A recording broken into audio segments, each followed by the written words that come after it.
Guys ये खड़ी है बजाज चेतक 2903, बजाज की काइंड ऑफ सबसे ज्यादा बिकने वाला इलेक्ट्रिक स्कूटर, जिसका एक शोरूम प्राइस है 1,00,000 रुपए। 1,00,000 रुपए में ये इलेक्ट्रिक स्कूटर में मिलती है मेटेलिक बॉडी एंड और भी बहुत कुछ। मेरा नाम है नितिश बस्सी, तो चलिए रिव्यू करते हैं।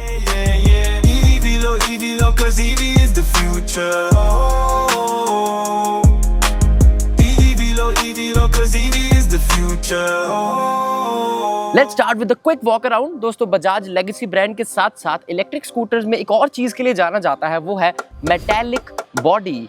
इसने वो चीज को हटा दिया जो लोग सोचते हैं कि फाइबर बॉडी नाजुक होती है, अनसेफ होती है, जिनको ऐसा कुछ लगता है। तो यस, मेटेलिक बॉडी। ऑल्सो कुछ लोग ये भी सोचते हैं कि फाइबर बॉडी होने की वजह से रीसेल वैल्यू कम होती है। तो या here is the solution. It's very wide from front. Tyre size है 90 by 90, 12 inches, alloy wheel, but disc brake नहीं है फ्रंट में।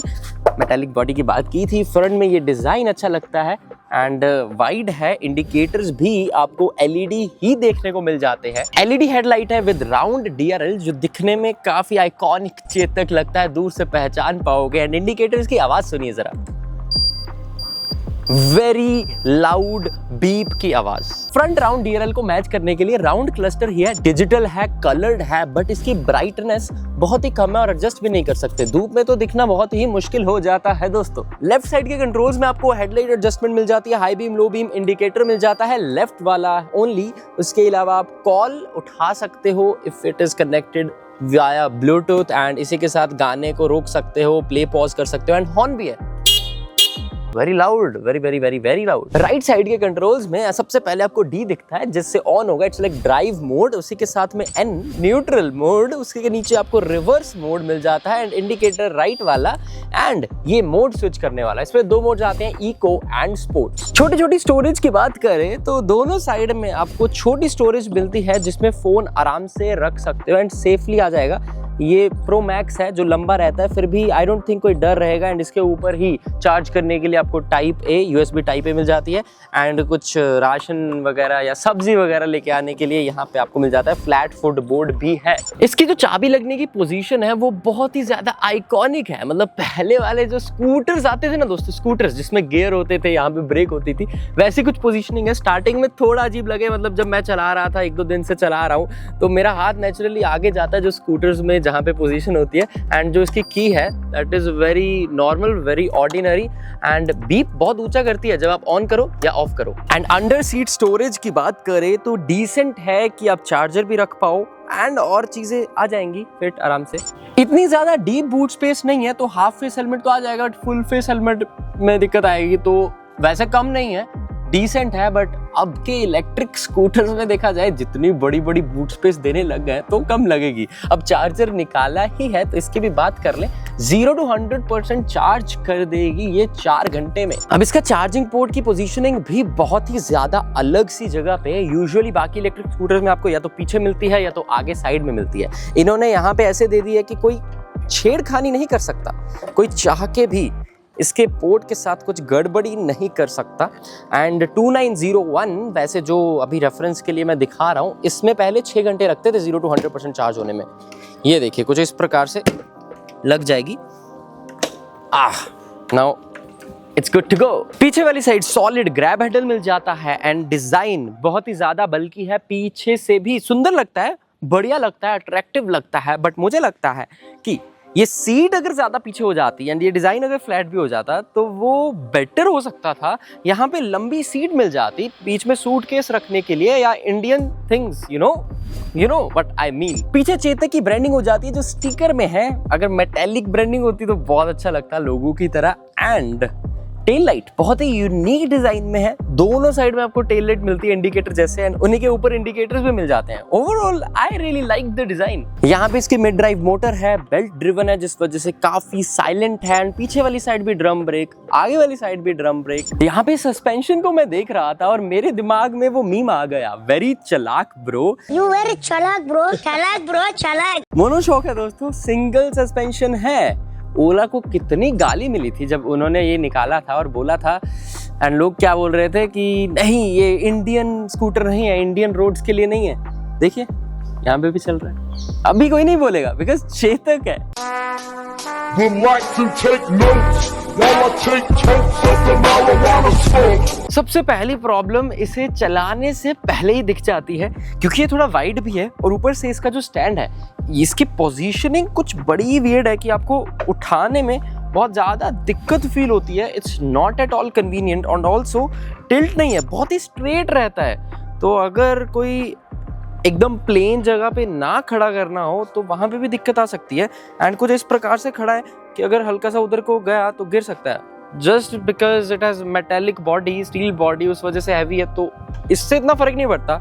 बट इस चीज़ से बहुत फर्क पड़ता है, इसे उठाने की जो दिक्कत है. इसे ऑन करने का जो सिस्टम है दोस्तों, जैसे मैंने बताया, ब्रेक दबाओगे, डी दबाओगे, ऑन हो जाता है. बट अभी तक जितना एक्सपीरियंस किया तो कई बारी फर्स्ट टाइम में होता नहीं, आपको 2-3 बारी प्रेस करना पड़ता है, तो दैट्स ऑल्सो नॉट कन्वीनियंट. तो सबसे पहले जो चीज़ चेक करी जाती है कि जर्क है या नहीं.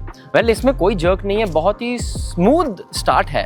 बट उल्टी चीज़ है दोस्तों, जो जर्क मिलता है वो आपको एक्सेलरेटर छोड़ने पे मिलता है. जब थ्रोटल को मैं रिलीज करता हूँ तो एकदम ऐसे फील होता है जैसे ब्रेक लग रही हो, जिसे हम रीजनरेटिव ब्रेकिंग बोलते हैं. But that is very powerful and इसे आप एडजस्ट नहीं कर सकते. पर्सनली मुझे अच्छा नहीं लगा. तो अगर मैं पूरा थ्रोटल को रिलीज कर दूं तो एकदम से ब्रेक जैसा हो जाता है एंड रुक जाता है स्कूटर. एंड वो पीछे वाले के लिए, पिलियन के लिए भी वो जर्क से फील होते हैं. तो उसे स्मूथ रखने के लिए आपको हल्का हल्का थ्रोटल पकड़ के रखना पड़ेगा. सो उसे अगर कस्टमाइज कर पाते तो ज़्यादा अच्छा होता. चाहे इसमें 2 ही मोड है, इको एंड स्पोर्ट. इसका इको मोड एक्चुअली स्मार्ट है. जब हम फुल थ्रोटल देते हैं वो बीप करता है लाइक दिस. तो रहता इको मोड में, बट पावर ज़्यादा आ जाती है स्पोर्ट वाली, तो वो थोड़ा सा इरिटेटिंग होगा बीप. सीट के कंफर्ट को चेक कर रहा था दोस्तों. योर बॉय इज सिंगल, तो इस वजह से पीछे किसी और को बैठा तो नहीं पाया. आई मीन किसी फीमेल को, खुद ही बैठ के देख रहा हूँ उस स्टाइल में, तो वो अनकंफर्टेबल है. सीट ओवरऑल कंफर्टेबल है, बट ये जो स्प्लिट एंड आ रहा है ना बीच में, वो लेडीज के लिए इस टाइप जैसे बैठना होता है उनके लिए बिल्कुल कंफर्टेबल नहीं है. मतलब एक थाई नीचे जाएगा, एक थाई ऊपर रहेगा, क्वाइट अनकंफर्टेबल. रही बात मेल स्टाइल में, तो वहाँ पे कोई इशू नहीं है. ज़रूर ये वाला एरिया, मतलब जो बॉडी है वो वाइड होने की वजह से आपके काफ्स को टकराती है. तो अगर इन केस ये गंदा हो, आप नहीं धोते हो अपने स्कूटर को, गंदा रखते हो, फिर वो आपकी जीन या जो भी आपने पहना होगा वो भी बड़ी जल्दी गंदी हो जाएगी. यूजुअली स्कूटर्स का फुटबोर्ड चेक किया जाता है सिलेंडर रख के या कितना सामान रखा जा सकता है. यहाँ पे चेतक ने एक बहुत ही खराब चीज़ कर दी है. इस सीट की शेप कुछ ऐसी बना दी है, इतनी आगे को कर दी है कि एक सूटकेस 7 kg वाला जो सूटकेस होता है वो भी फिट नहीं आता. So it becomes really impractical. And जो एक पर्पस होता है स्कूटर्स का, आपका लगेज, आपका सामान इधर उधर लेके जाना आसानी से, बाइक से बेटर कन्वीनियंट वे में, वो ये फुलफिल ही नहीं कर पाता. एंड इन द एंड बैठना तो जिसने भी है वो यहीं पे बैठना है. तो ये एरिया इतना आगे को जो जा रहा है, This could have been better. अभी दोबारा से मैंने चेक किया कि हम अगर मोड्स को चेंज करें तो रेंज में डिफरेंस आ रहा है या नहीं. अभी आया दोस्तों. स्पोर्ट में 102 किलोमीटर दिखा रहा है, इको में 108 किलोमीटर दिखा रहा है. तो बहुत ही ज़्यादा माइनर डिफरेंस है, जिसका रीज़न है इको में स्मार्ट होना. तो वो इको में जब आप तेज़ भगाते हो, इको मोड में वो बीप करता है, तो वो इवेंचुअली स्पोर्ट में ही स्विच हो जाता है. जो बटन्स की प्लेसमेंट है वो भी मुझे ज़्यादा अच्छी नहीं लगी. इनफैक्ट शेप भी, जब आप अंधेरे में ढूंढने जाओ ना, शायद आप ढूंढ ना पाओ न्यूली. जब अब 1 साल हो जाए चलाते हुए, फिर शायद you get used to it. तो जो इसका रिवर्स मोड वाला बटन है वो इतना अंदर को है कि आप सोचोगे कि यार उसे अप्लाई क्या करना, मैं ऐसे मैनुअली ही पीछे ले जाता हूँ. चलाने से पहले मुझे लगा था कि यार डिस्क ब्रेक आगे तो चाहिए थी, बट इसकी ड्रम ब्रेक्स डिसेंट है कि ऐसा फील नहीं होता, नीड फील नहीं होती डिस्क की. एक तो ये इतनी ज़्यादा तेज़ भी नहीं भागती कि आपको ऐसे पैनिक सिचुएशन में बहुत ही क्विक ब्रेक लगानी पड़े. एंड जैसी इसकी ड्रम ब्रेक की परफॉर्मेंस है वो आपको बचा सकती है ऐसी सिचुएशंस में. इसका जो पावरफुल रीजन है वो सिर्फ 25-30 की स्पीड तक परेशान करता है. मतलब आपको वो जर्क्स फील होते हैं. जब आप 40-50 की स्पीड पे चलाते हो तो वो चीज़ वहाँ पे भी हट जाती है. लॉन्ग ड्राइव्स के बाद you will feel that. 2.88 kilowatt hours का बैटरी पैक इसमें मिल जाता है. फिक्स्ड बैटरी है एंड उसे आप निकाल के नहीं चार्ज कर पाओगे.